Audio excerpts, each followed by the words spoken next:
영남연합뉴스 오늘의 핫이슈는 검사 블랙리스트입니다. 15일에 열린 법무부 국정감사에서 더불어민주당 이철희 의원이 검사 블랙리스트가 있다고 언급해 이슈가 되고 있는데요.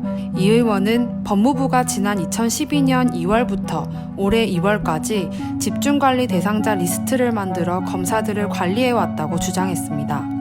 또한 이 의원은 그 명단이 만들어질 당시 현재 한동훈 대검 반부패 강력부장이 실무적으로 관여했다고 주장했습니다. 한동훈 부장은 윤석열 검찰총장의 오랜 최측근이자 현재 조국 전 법무부 장관 일가 수사를 총지휘하고 있는 인물입니다. 그가 검사 블랙리스트 작성에 실무적인 참여를 했다고 밝힌 건데요. 이에 검찰은 근거 없는 주장이며 적법하게 제정된 근거 규정에 따라 관련 업무가 진행됐다. 당시 한동훈 검사장은 실무 담당자도 아니다라고 밝혔습니다. 이철희 의원은 적법하게 제정된 근거 규정에 따라 진행됐다는 집중관리 대상 검사 선정 및 관리 지침을 보고 기가 막힌다고 표현하기도 했습니다. 집중관리 대상자를 규정하는 지침을 자세히 살펴보면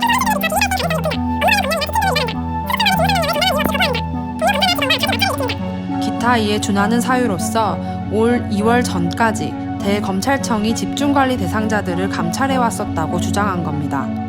이 의원은 이 규정을 두고 대놓고 블랙리스트를 만든 것이다라며 인사권자도 아닌 검찰국장에게 찍힌 검사들이 관리 대상이 되어온 것이라 지적했습니다.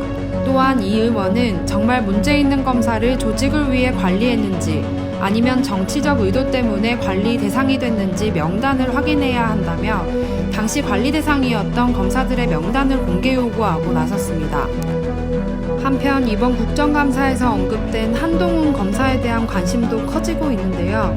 바로 이문정 울산지검 부장검사가 자신의 SNS를 통해 수차례 언급했던 2015년 남부지검 검사의 성범죄 사건을 조직적으로 은폐하고 직무유기를 펼쳤던 부장검사와 기족검사를 고발한 사건. 그 사건의 핵심인 귀족검사라 표현될 인물과 한동훈 검사가 직접적인 인맥관계에 있는 것이 아니냐는 의혹이 제기됐기 때문입니다. 이문정 검사가 실명을 공개하지 않아 정확한 사실관계는 파악할 수 없으나 임 부장검사가 사건의 피의자를 귀족검사라 표현한 데 있어 2015년 당시 여검사를 성폭행했다는 혐의가 드러났음에도 어떠한 징계도 받지 않고 검사직을 내려놓는 것으로 마무리됐던 이례적인 사건의 피해자 검사가 의혹의 대상으로 지목됐습니다. 현재는 검사직을 내려놓은 정 검사가 한동훈 검사의 처남이라고 알려졌기 때문에 검찰이 당시 사건을 조직적으로 은폐하고 있는 것이 아니냐는 의혹이 제기되고 있습니다.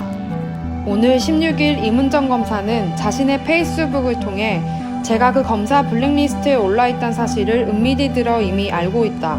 제가 꽃뱀 여검사로 불린 사실까지 스스로 공개한 마당에 법무부의 집중관리검사 관련 공개로 무슨 불편함이 있겠냐며 소신 발언을 이어갔습니다.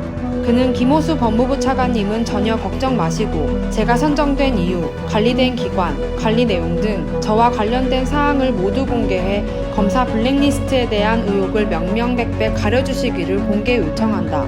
법무부에서 요구한다면 동의서 서면 제출 등 모든 요구사항에 적극 협조하겠다고 전한 것으로 나타났습니다. 정말로 검사 블랙리스트는 존재했던 것일까요? 존재했다면 어떤 이유로 누가 어떻게 관리를 한 것인지 명명백백하게 국민들에게도 공개되어야 할 것입니다. 조국 전 법무부 장관의 갑작스런 사퇴로 국정은 또 다른 국면을 맞이하고 있습니다. 이상 영남연합뉴스 오늘의 핫이슈였습니다.